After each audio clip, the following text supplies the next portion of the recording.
মোৰ পিছফালে যিটো আপুনি চৌকা দেখিছে বৃহৎ চৌকা এই চৌকাটো আপোনাৰ আচলতে সুপাৰি আচলতে যি বইল কৰে সেই বইল কৰে এটা চৌকা আৰু ইয়াতে যিহেতু এই চৌকাটোতে সুপাৰিসমূহ বইল কৰা হৈছে বইল কৰে আৰু বইল কৰি পেলাই তেওঁলোকে বিভিন্ন স্থানলৈ সেই সুপাৰিসমূহ প্ৰেৰণ কৰে উইৰাং ঘাটত যিহেতু যি ৰেংমা বনাঞ্চলৰ এটা অঞ্চলত যিহেতু সুপাৰি সিন্ডিকেট ইয়াৰ পৰা সৰবৰাহ কৰা অভিযোগ উত্থাপন হৈছিল আৰু সেই অভিযোগৰ মেইন অন্যতম কেন্দ্ৰবিন্দু হৈছিলে এইখন বজাৰত আচলতে সুপাৰিসমূহ তেওঁলোকে প্ৰস্তুত কৰে ইয়াতে সুপাৰি ফেক্টৰী আছে এইটো যিহেতু সুপাৰি এটা ফেক্টৰী ইয়াত এনেধৰণৰ 20টাকৈ সুপাৰি ফেক্টৰী আছে আচলতে সুপাৰিসমূহ অনা হোৱাৰ পিছতে ইয়াতে আচলতে তেওঁলোকে সুপাৰিসমূহ বইল কৰে বা গলাই বা তেওঁলোকে ইয়াৰ পৰা অন্যান্য স্থানলৈ প্ৰেৰণ কৰে এই বজাৰখনত ইতিমধ্যে দেখিছে আপুনি প্ৰশাসনৰ আৰু উচ্ছেদ অভিযান চলা এটা অন্যতম এটা কাৰণেই হৈছে যে ইয়াত বিশেষকৈ সুপাৰি সিন্ডিকেট এইখন বজাৰৰ পৰাই নিয়ন্ত্ৰণ হোৱাৰ তথ্য প্ৰশাসনৰ অথবা চৰকাৰৰ হাতত সেই তথ্য মজুত আছিলে আৰু সেই অভিযোগ লাভ কৰাৰ পিছতে আৰু যিহেতু বেদখল কৰাৰ অভিযোগ লাভ কৰাৰ পিছতে বিভিন্ন স্থানত উচ্ছেদ চলোৱা এই মুহূৰ্তত দেখিবলৈ পোৱা গৈছে লগতে এই যিখন বজাৰ আছিলে সেই বজাৰখনৰ পৰাই বিভিন্ন স্থান যদি চাব যায় আপুনি নগাঁৱে হওক বা কৰিমগঞ্জে হওক বা শিলচৰে হওক বৰাক ভেলী অন্যান্য যিবোৰ প্ৰান্ত আছে লগতে অসমৰ যিবোৰ অন্যান্য প্ৰান্ত সেই অসমৰ অন্যান্য প্ৰান্তত ইয়াৰ পৰা সুপাৰিসমূহ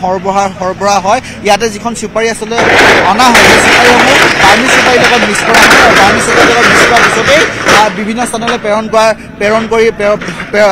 যিসকল ব্যৱসায়ী আছে ব্যৱসায়ীসকলে বিভিন্ন স্থানলৈ প্ৰেৰণ কৰে এই মুহূৰ্তত দেখিছে আপুনি যিটো বাসগৃহ আচলতে সেই বাসগৃহটোত যিসকল লোক আচলতে কাম কৰিছিলে সেই লোকসকলে ইয়াতে বসবাস কৰিছিল আৰু সেই বসবাস কৰি ইয়াৰ স্থানৰ পৰা তেওঁলোকে বিভিন্ন স্থানলৈ সুপাৰিসমূহ সৰবৰাহ কৰিছিল এই মুহূৰ্তত দেখিছে আপুনি প্ৰশাসনৰ যি জেচিবি সেই জেচিবিয়ে এই যিখন বজাৰ সেই বজাৰখন সম্পূৰ্ণৰূপে ইতিমধ্যে ভাঙি চুৰমাৰ কৰিছে আৰু প্ৰশাসনে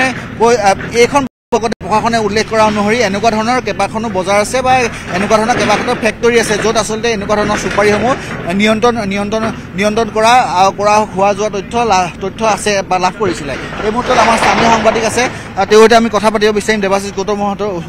সৈতে ইয়াৰ পৰা সুপাৰিসমূহ নিয়ন্ত্ৰণ কৰা হৈছিল বা সুপাৰিসমূহ সৰবৰাহ কৰা এটা তথ্য লাভ কৰা হৈছিলে নিশ্চিতভাৱে বিষয়টো এনেকুৱা হৈছে যে ইয়াত প্ৰথমতে চুপাৰিখিনি আনি এই অঞ্চলটোত ইয়াত চুপাৰিখিনি প্ৰচেছ কৰা হয় প্ৰথমতে কেঁচা চুপাৰিখিনি ইয়ালৈ অনাৰ পিছত ইয়াত প্ৰথমতে কেঁচা চুপাৰিখিনি ফলা হয় এই ডাঙৰ চৌকাত এই বস্তুখিনি সিজোৱা হয় চুপাৰিখিনি সিজোৱাৰ পিছত ইয়াত প্ৰথমতে চুপাৰিখিনি সম্পূৰ্ণ মেলি শুকোৱা হয় তাৰপিছত যিখিনি বাৰ্মিজ চুপাৰি আছে বাৰ্মিজ চুপাৰিখিনি যিহেতু ইয়াত প্ৰচেছ কৰা হয় প্ৰচেছ কৰাৰ পিছত এই বাৰ্মিজ চুপাৰিখিনি ইয়াত সুন্দৰকৈ যিখিনি লোকেল চুপাৰি আছে লোকেল চুপাৰি লগত মিলাই ইয়াৰ পৰা নগাঁও বা বিভিন্ন যিবোৰ গুটকা ফেক্টৰী আছে ফেক্টৰীলৈ প্ৰেৰণ কৰা হয় আৰু যিজন ইয়াৰ অনাৰ যিজন হাৰে চালি নামৰ ব্যক্তিজনে হৈছে এই অঞ্চলটো এই সমগ্ৰ পিঠাঘাট অঞ্চলটোত অবৈধ প্ৰৱৰ্তনকাৰী পৃষ্ঠপোষক আছিলে মূল ব্যক্তি আছিলে মূল ভোটাৰ আছিলে এই ব্যক্তিজনে আৰু লগতে কেৱল এই চুপাৰি বিজনেছৰ লগতে জড়িত আছে তেনেকুৱা নহয় তেওঁ প্ৰথমতে ইয়াত শিলৰ ব্যৱসায় কৰিছিল বল্ডাৰ ব্যৱসায় কৰিছিল আৰু বল্ডাৰ ব্যৱসায় কৰাৰ ক্ষেত্ৰত শিলৰ ব্যৱসায় কৰাৰ সময়ত তেওঁ যথেষ্ট সংখ্যক লোক অসমৰ বিভিন্ন অঞ্চলৰ পৰা আনি ইয়াত তাত কামত লগাইছিল আৰু পৰৱৰ্তী সময়ত সেইসকল ব্যক্তিয়ে কিন্তু ইয়াত তেওঁলোকে নিজাকৈ মাটি দখল কৰি তেওঁলোকে ইয়াত খেতি বাতি কৰিব আৰম্ভ কৰিছিল আৰু এই ধৰণে আৰু বেদখলকাৰীৰ পৰিমাণ বৃদ্ধি পাই গৈছিল আৰু লগতে ক'ব লাগিব যে এইজন হাৰে চালিজন এই যিসমূহ জাননী দিয়া হৈছিল জাননী দিয়া প্ৰথমতে তেওঁ জাননীখন লোৱা নাছিল আৰু পৰৱৰ্তী সময়ত তেওঁ ঘৰৰ পৰা ড্ৰাগছ জব্দ কৰা হৈছিল কাৰণ তেওঁ যথেষ্টখিনি অবৈধ কামৰ লগত জড়িত হৈ আছিল ড্ৰাগছ ব্যৱসায়ৰ লগত জড়িত হৈ আছিল শিলৰ ব্যৱসায়ৰ লগত জড়িত হৈ আছিলে তেওঁ অবৈধ চুপাৰি ব্যৱসায়ৰ লগত জড়িত হৈছিলে আৰু মেইন কথাটো হ'ল তেওঁ গোটেই অঞ্চলটোত যি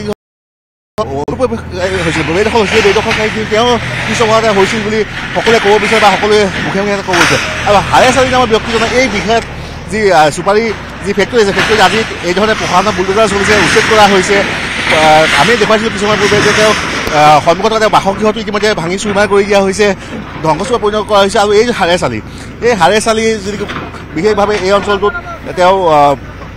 চুপাৰি ব্যৱসায় কৰি যথেষ্ট সংখ্যক বেদখলকাৰীক ইয়াত সংস্থাপিত কৰিছিল আৰু এটা কথা আজি যথেষ্ট যিহেতু হিৰক আজি কেইবাটাও অঞ্চলত কৰা হ'ব কি ক'ব এই মুহূৰ্তত আজি যিহেতু কেইবাটাও অঞ্চলত কৰা হ'ব আৰু ইয়াৰে মই পূৰ্বে উল্লেখ কৰা নহয় এতিয়া উল্লেখ কৰিম যে মূল কেন্দ্ৰবিন্দু আচলতে চুপাৰি সৰবৰাহৰ অভিযোগৰ মূল কেন্দ্ৰবিন্দু এয়ে হৈছে এইখন বজাৰৰ পৰা যিহেতু চুপাৰিসমূহ সৰবৰাহ হৈছিল বিভিন্ন স্থানলৈ সৰবৰাহ কৰাৰ অভিযোগ আৰক্ষীয়ে লাভ কৰিছিল আৰু সেই আৰক্ষীয়ে ৰাজ্য চৰকাৰক জনাইছিল আৰু জনোৱাৰ পিছতে এই স্থানত যিহেতু উচ্ছেদ চলোৱা আছে চুপাৰীৰ লগত জড়িত যিসকল লোক এই স্থানত তেওঁলোকে আছিলে আৰু ইয়াত দেখিছে আপুনি তামোলৰ গছ দেখিব ডাঙৰ ডাঙৰ তামোলৰ গছ দেখিব এই তামোলৰ গছসমূহৰ পৰা তেওঁলোকে যিসমূহ ইয়াত তামোলৰ ব্যৱসায়ৰ লগত জড়িত হৈ আছিলে সেই তামোলৰ ব্যৱসায়ৰ লগত থকা লোকসকল এই স্থানলৈ আহে আৰু এই স্থানত আহি তামোলসমূহ জমা দিয়ে আৰু জমা দিয়াৰ পিছতে সেই যিটো আচলতে চৌকা দেখাইছিলোঁ সেই চৌকাত তেওঁলোকে তাতে যিবোৰ কাম যাৱতীয় কাম কৰিবলগীয়া হয় প্ৰস্তুতৰ যিবোৰ কাম কৰিবলগীয়া হয় সেইবোৰ কাম কৰে আৰু তাৰপিছতে ইয়াৰ যিটো চুপাৰী সেই চুপাৰীৰ লগত বাৰ্মিজ চুপাৰী মিক্স কৰি বিভিন্ন স্থানলৈ প্ৰেৰণ কৰে বা সৰবৰাহ কৰাৰ অভিযোগ লাভ কৰিছে অসম নাগালেণ্ড সীমান্ততো তেওঁলোকে প্ৰেৰণ কৰে লগতে এই চুপাৰীৰ লগতে ড্ৰাগছৰো তেওঁলোকে ব্যৱসায় কৰা বুলি এটা অভিযোগ উত্থাপন হৈছে ড্ৰাগছৰ সৰবৰাহৰ অভিযোগ উত্থাপন হৈছে ইয়াৰে যিজন আচলতে চৰ্দাৰ বুলি কোৱা হয় হাৰেছ আলী ঘৰতো ইতিমধ্যে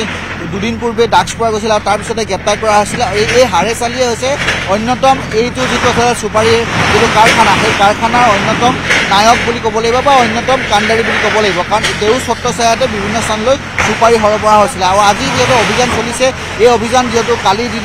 কালিও চলিব কালি শেষ কৰাৰ সম্ভাৱনা আছে আজি দুটা স্থানত পিঠা খোৱা আৰু অন্য এটা স্থানত অভিযান চলিব অৰ্থাৎ উচ্ছেদ চলিব আৰু উচ্ছেদ চলাৰ পিছতে অন্যান্য প্ৰান্ততো আজি উচ্ছেদ চলাৰ পূৰ্ণ সম্ভাৱনা আছে